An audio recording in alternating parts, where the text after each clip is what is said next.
Dan juga ya Gus Anhar di ISI Surakarta. Kenapa Mas? Karena bangsa kita mahasiswa ISI Surakarta ini nyun sewu, itu adalah golongan menengah ke bawah. Maka kalau dihitung UKT-nya ISI Surakarta itu cenderung paling rendah. Meskipun ya ada yang masuk ke golongan yang tinggi juga ya Mas, tapi golongan tinggi itu nggak pernah sampai di titik maksimal. Untuk tahun ini kita ada di 5, berapa Mas paling tinggi? 6/4 itu untuk prodi-prodi khusus seperti desain komunikasi visual, kemudian di film televisi, kemudian di animasi, desain interior yang memang butuh infrastruktur yang cukup banyak gitu ya. Tapi di prodi-prodi lain at least juga nggak terlalu tinggi gitu. Di FSP apalagi kan gitu.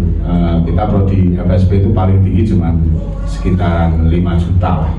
Itu orang-orang tertentu yang memasukkan data pekerjaan orang tua yang memang tinggi.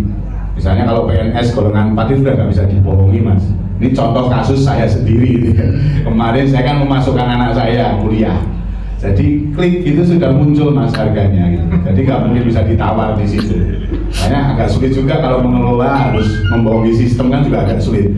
Makanya kayak anak saya itu ketika ya untungnya nggak diterima Mas di UNS itu untungnya. Karena itu setiap saya klik itu sudah 8 juta Mas. Gitu. Itu untuk prodi yang menurut saya bukan prodi favorit juga gitu. Karena itu pas di pilihan kedua. Ya akhirnya ketika saya alihkan ke swasta, kok SPP-nya lebih terjangkau, UKT-nya lebih terjangkau, maka anak saya juga lebih menikmati kuliah di swasta gitu. Karena juga nggak mau di sini sih. Itu artinya untuk UKT nanti akan coba kita kelola juga ya Mas Anhar. Kita sesuaikan dengan kemampuan bayar dari orang tua, kemampuan ekonomi dari orang tua calon mahasiswa, supaya nanti tidak terkesan bahwa PBLU kemudian harus naik semua. Jadi memang ada pengelompokan yang nanti presentasinya akan coba kita kelola supaya kesannya itu tidak kemudian PBLU masuk KB diundang, tidak. Kita akan coba tetap melihat data input data yang disampaikan oleh mahasiswa, calon mahasiswa kita, supaya nanti kesan itu tidak muncul. Karena sudah ada aturannya juga, kita nggak berani melanggar aturan dari pemerintah terkait dengan pengelompokan UKT. Kemudian yang terkait dengan seleksi mandiri, nah ini yang memang jadi PR, dan juga kemarin di Komisi 10 itu perguruan tinggi swasta kan juga rewel juga ketika PTNBH itu buka sampai gelombang 2,5 gitu, sampai 3/4 gitu gelombangnya. Artinya itu cukup menjadi persoalan di perguruan tinggi swasta yang kecil ya maksud saya. Kalau swasta yang besar mah nggak ada masalah, tapi swasta yang kecil itu menjadi persoalan. Oleh karena itu mungkin kita juga nggak akan latah seperti itu Mas. Jadi kita sesuaikan juga dengan kapasitas kita. Kapasitas dalam arti apa? Infrastruktur yang kita miliki mampu nggak sih menampung mahasiswa sekian banyak? Dan konsekuensinya adalah pembangunan fisik, sedangkan untuk pengajuan pembangunan fisik itu juga nggak semudah membalikkan telapak tangan di kementerian saya.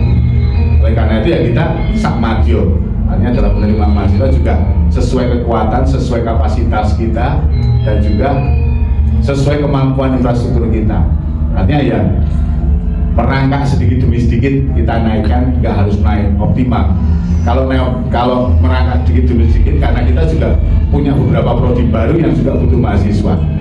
Alhamdulillah kemarin tanggal 6 Oktober 2025 bersama dengan saya dilantik itu, kita menambah satu prodi baru lagi di ISI Surakarta di Fakultas Seni Pertunjukan, yaitu program studi S1 Bisnis Musik. Ini pertama dan satu-satunya di Indonesia untuk program S1. Nah, insya Allah nanti kita juga akan, kenapa bisnis musik? Nah ini kan juga kita mencoba menjawab tantangan ke depan di dunia bisnis juga. Karena nanti dengan begitu konsep kolaborasi dengan dunia industri akan tampak nyata dengan penyelenggaraan prodi-prodi yang seperti itu. Matur nuwun Mas. Monggo Bapak Ibu.